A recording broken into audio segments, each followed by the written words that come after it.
프롤로그. 굴욕의 밤. 서울 강남의 5성급 호텔 그랜드 볼룸. 수천 개의 크리스털 샹들리에가 빛나는 화려한 연회장에서 명문 서초고등학교 87년도 졸업생들의 30주년 동창회가 열리고 있다. 명품 드레스와 정장으로 치장한 동창생들이 각자의 성공담을 자랑하며 명함을 나누어주고 있다. 의사, 변호사, 대기업 임원들이 득실댄다. 그 화려함 속에서 유독 눈에 띄지 않는 여성이 하나 있다. 박선희 55세. 동대문 시장에서 산 검은색 바지에 흰색 블라우스, 10년 전에 산 낡은 검은 구두를 신고 있다. 염색도 제대로 못해 새치가 드러난 머리카락을 뒤로 묶었다. 손에는 갓산 인조가죽 핸드백을 들고 있다. 그녀는 벽 모서리에 서서 동창들의 대화를 멀리서 지켜보고만 있다. 이때 킥킥거리며 웃는 소리가 들린다. 김미정 55세. 명품으로 도배한 몸에 300만원짜리 샤넬 백을 들고 목엔 1000만원짜리 다이아몬드 목걸이를 걸고 있다. 그녀의 남편은 부동산 개발업체 사장이고 본인은 고급 레스토랑 체인점을 운영하는 성공한 사업가다. 미정의 주변엔 늘 사람들이 둘러싸여 있다. 미정이 선희를 발견하고는 동창들에게 속삭인다. 곧 모든 시선이 선희에게 집중된다. 미정이 큰 소리로 말한다. 여전히 집에서 놀고 먹기만 하는 거냐고 남편 돈으로 연명하는 식충이라고 비웃는다. 주변 동창들이 킥킥거리며 웃는다. 누군가는 애들도 다 컸는데 뭐하고 사느냐며 핀잔을 준다. 선희의 얼굴이 붉어진다. 그녀는 아무 말도 하지 못하고 고개만 숙인다. 미정은 더욱 신이 나서 계속 놀린다. 30년 전 고등학교 때도 공부 못했는데 지금도 여전히 아무것도 못하고 산다며 조롱한다. 선희는 견디지 못하고 연회장을 나간다. 복도에서 참았던 눈물이 터진다. 화장실 거울 앞에 선 선희. 초췌한 자신의 모습을 바라보며 이를 악문다. 거울 속 자신에게 다짐한다. 이 수모를 반드시 갚겠다고 언젠가는 저들이 자신 앞에 무릎 꿇게 만들겠다고 맹세한다. 1. 바닥에서 피어난 희망의 씨앗. 새벽 4시 서울 외곽의 낡은 다세대 주택. 선희가 동창회에서 돌아와 방 한 구석에 쪼그려 앉아 있다. 거실에선 남편 박철수가 TV 앞에서 맥주캔을 들고 야구 중계를 보고 있다. 철수는 3개월 전 다니던 중소기업에서 구조조정으로 해고당했다. 50대 중반의 나이에 재취업은 쉽지 않다. 하루 종일 집에서 TV만 보며 술만 마신다. 큰아들 박민호는 28세 대기업에 다니지만 월세와 생활비로 빠듯하다. 작은 딸 박수진은 25세 아직 취업준비생이다. 두 자녀 모두 집에 돈을 보내기는커녕 가끔 용돈을 달라고 연락만 온다. 선희를 바라보는 가족들의 시선은 차갑다. 돈 한 푼 벌어오지 못하는 무능한 가정주부라고 여긴다. 선희는 동창회에서 들은 말들이 머릿속에서 맴돈다. 식충이 밥만 축내는 존재. 그러나 문득 예전 일들이 떠오른다. 20년 전 아이들이 어렸을 때 동네에서 열린 부녀의 음식 대회에서 1등을 했던 기억. 이웃집 잔치가 있을 때마다 음식 솜씨를 칭찬받던 일들. 친정어머니로부터 배운 전통 조리법과 30년간 가족을 위해 해온 요리 경험. 새벽잠에서 깨어난 선희는 결심한다. 더 이상 무기력하게 있지 않겠다고. 자신에게도 재능이 있다는 걸 증명해 보겠다고 다짐한다. 인터넷으로 소자본 창업에 대해 알아본다. 반찬가게, 도시락 배달업 등을 검색해 본다. 선희는 그동안 모아둔 적금 500만 원을 해약한다. 철수는 펄쩍 뛰며 반대한다. 나이 들어서 무슨 사업이냐며 소리를 지른다. 아이들도 전화로 정신 나갔냐며 말린다.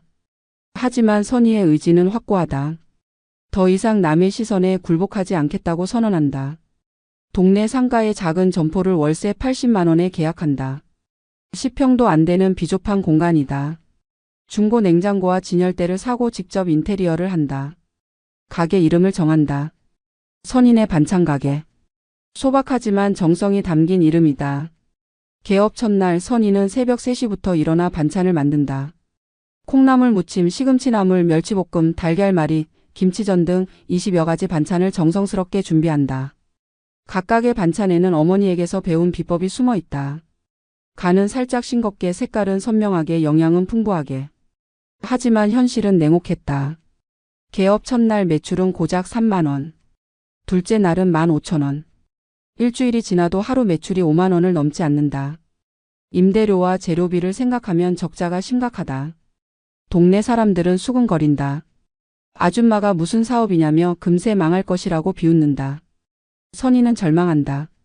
정말 자신은 아무것도 할 수 없는 무능한 사람인 걸까? 하지만 포기하지 않는다. 매일 새벽 3시에 일어나 반찬을 만들고 저녁 늦게까지 가게를 지킨다. 손님이 없어도 묵묵히 자리를 지킨다. 반찬 맛을 더 좋게 만들기 위해 연구한다. 인터넷으로 요리법을 찾아보고 유명 요리사들의 레시피를 공부한다. 한 달째 기적이 일어난다. 근처 직장인 한 명이 도시락을 주문한다. 선희표 반찬들로 구성된 도시락을 먹은 그는 깜짝 놀란다. 집에서 어머니가 해주던 맛이 난다며 감격한다. 그는 동료들에게 이 가게를 소개한다. 입소문이 퍼지기 시작한다. 기적의 입소문과 인생 대전환. 2달째 선인의 반찬 가게에 변화의 바람이 분다. 처음에는 호기심으로 들렀던 손님들이 단골이 되어간다. 직장인들이 점심시간마다 몰려온다. 선희의 반찬들은 다른 곳과 확실히 달랐다. MSG를 일절 사용하지 않고 국산 재료만을 고집한다. 무엇보다 각각의 반찬마다 어머니의 손맛이 느껴진다.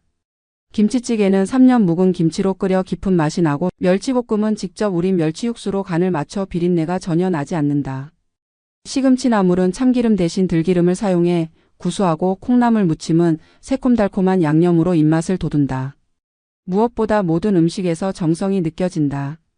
손님들이 SNS에 사진을 올리기 시작한다. 인스타그램에 선인의 반찬 가게 해시태그가 생긴다. 젊은 직장인들 사이에서 맛집으로 소문이 난다. 점심시간이면 가게 앞에 줄이 서기 시작한다. 하루 매출이 20만원, 30만원으로 늘어난다.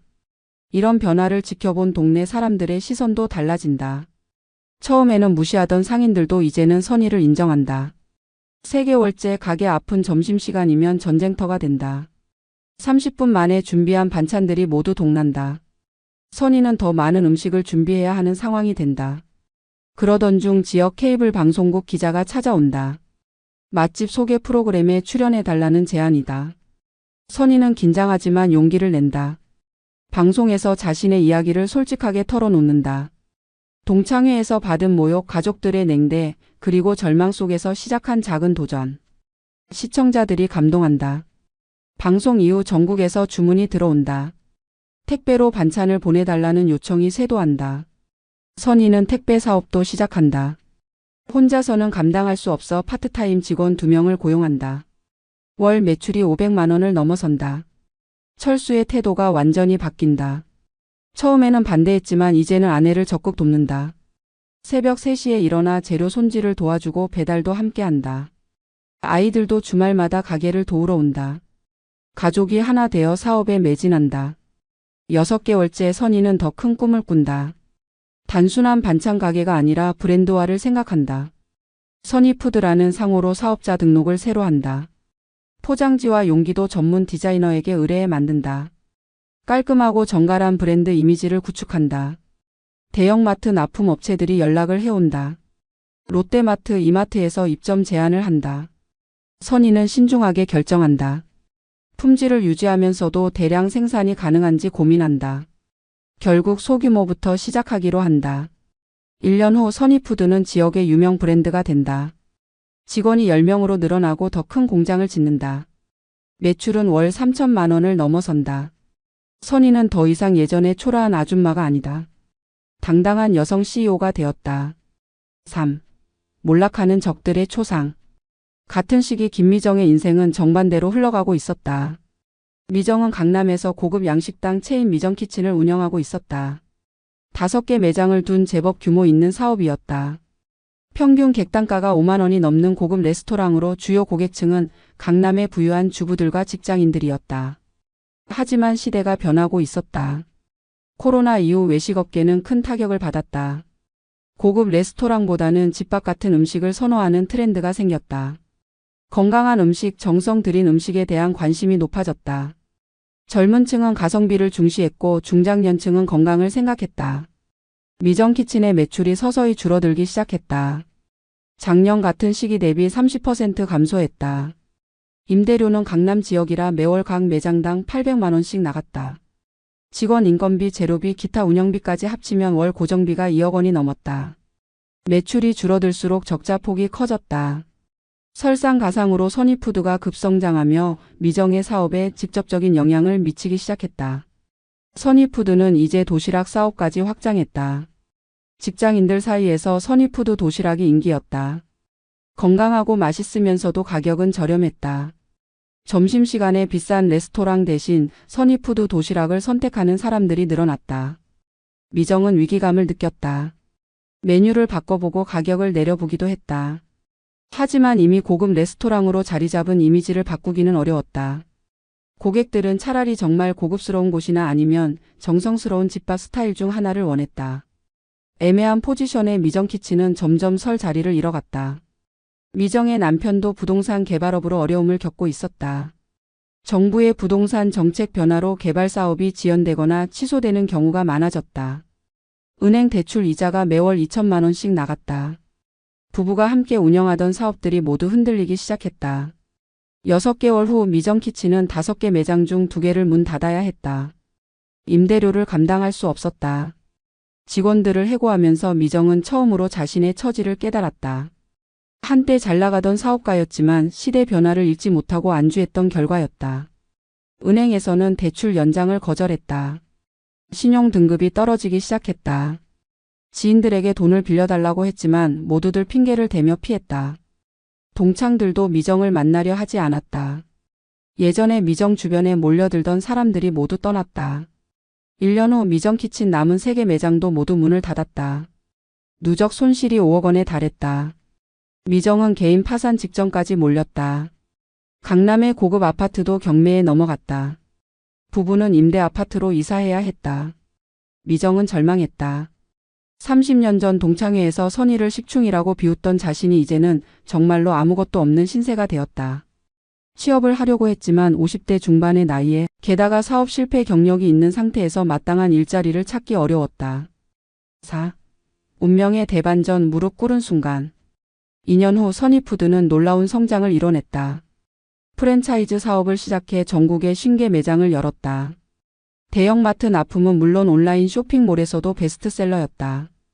연매출 100억 원을 돌파했다. 선의는 이제 진짜 기업가가 되었다. 강남에 본사 사무실을 마련했다. 20층 건물의 전체 15층을 사용하는 현대식 오피스였다. 직원만 200명이 넘었다. 선의는 CEO 사무실에서 전국 매장 현황을 살펴보며 다음 사업 계획을 세웠다. 이제 해외 진출도 고려하고 있었다. 언론에서도 선의를 주목했다. 주부에서 100억 매출 CEO로 성장한 성공 스토리. 각종 경제지와 방송에서 인터뷰 요청이 쇄도했다. 선의는 자신의 이야기를 당당하게 들려줬다. 절망적인 상황에서도 포기하지 않고 끝까지 노력한 결과라고 말했다. 그런데 어느 날 선의푸드 본사에 예상치 못한 방문객이 왔다. 바로 김미정이었다.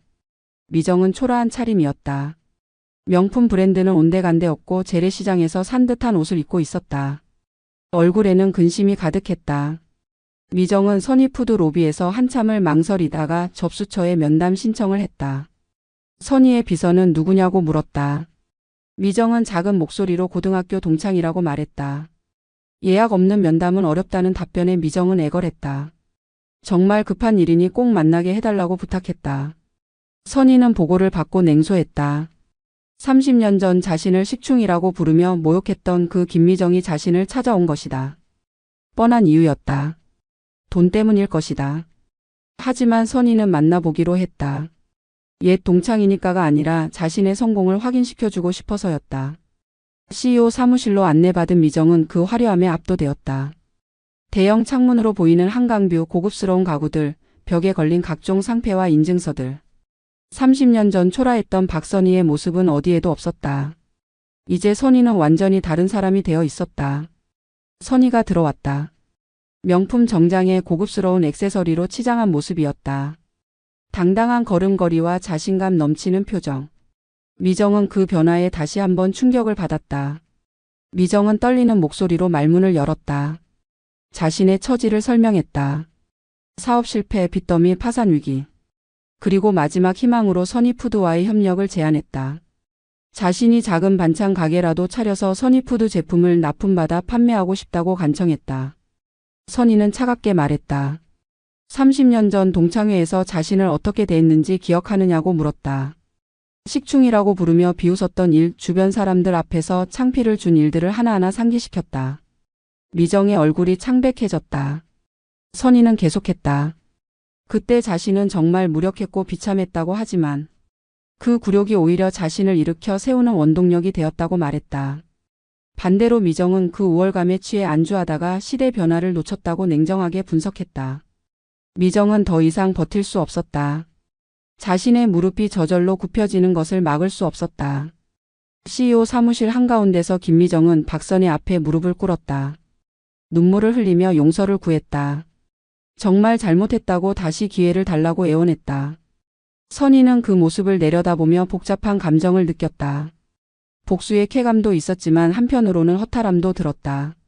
30년 전 그 오만하던 김미정이 이렇게 무너져 있는 모습을 보니 인생의 무상함이 느껴졌다. 진정한 승리와 새로운 시작. 선희는 미정을 일으켜 세웠다. 그리고 조건을 제시했다. 협력은 해주되 철저히 선희푸드의 규칙에 따라야 한다는 것이었다. 미정은 선희푸드의 가맹점주가 아니라 단순한 판매 대리점 운영자가 되는 것이었다. 마진도 적고 모든 운영 방식을 본사 지침에 맞춰야 했다. 미정은 그 조건들을 모두 수락했다. 선택의 여지가 없었다. 선희는 법무팀을 통해 정식 계약서를 작성하게 했다. 계약서에는 까다로운 조건들이 빼곡히 적혀 있었다.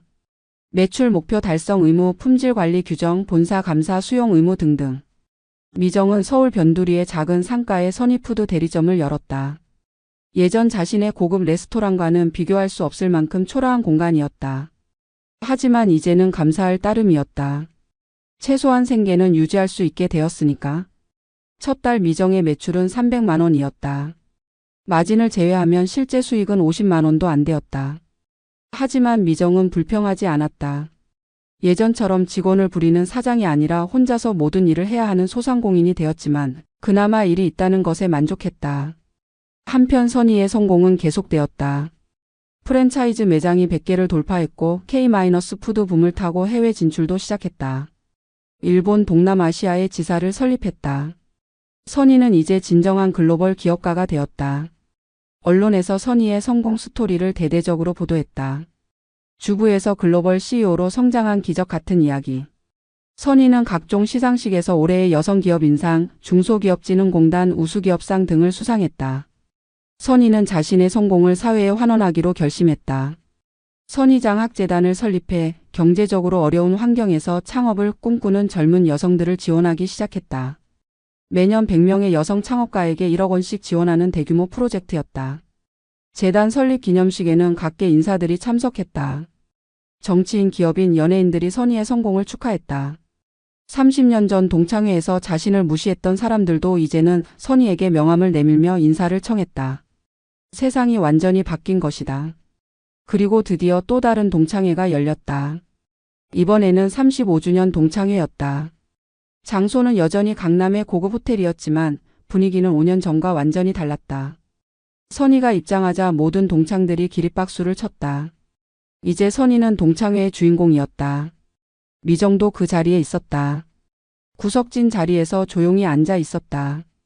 예전에 화려했던 모습은 온데간데없고 수수한 옷차림의 초라한 모습이었다. 다른 동창들도 미정을 예전처럼 대하지 않았다. 성공한 사람들만이 주목받는 것이 동창회의 현실이었다. 선희는 단상에 올라 인사말을 했다. 자신의 지난 5년간의 변화에 대해 이야기했다.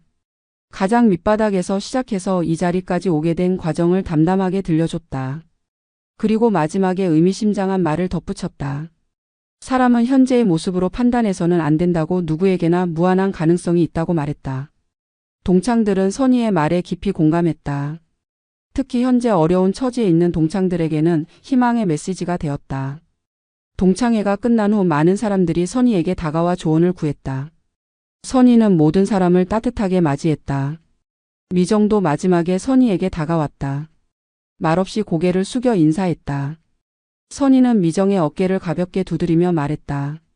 서로 힘든 시간을 겪었지만 이제는 모두 과거의 일이라고 각자의 자리에서 최선을 다하자고 격려했다.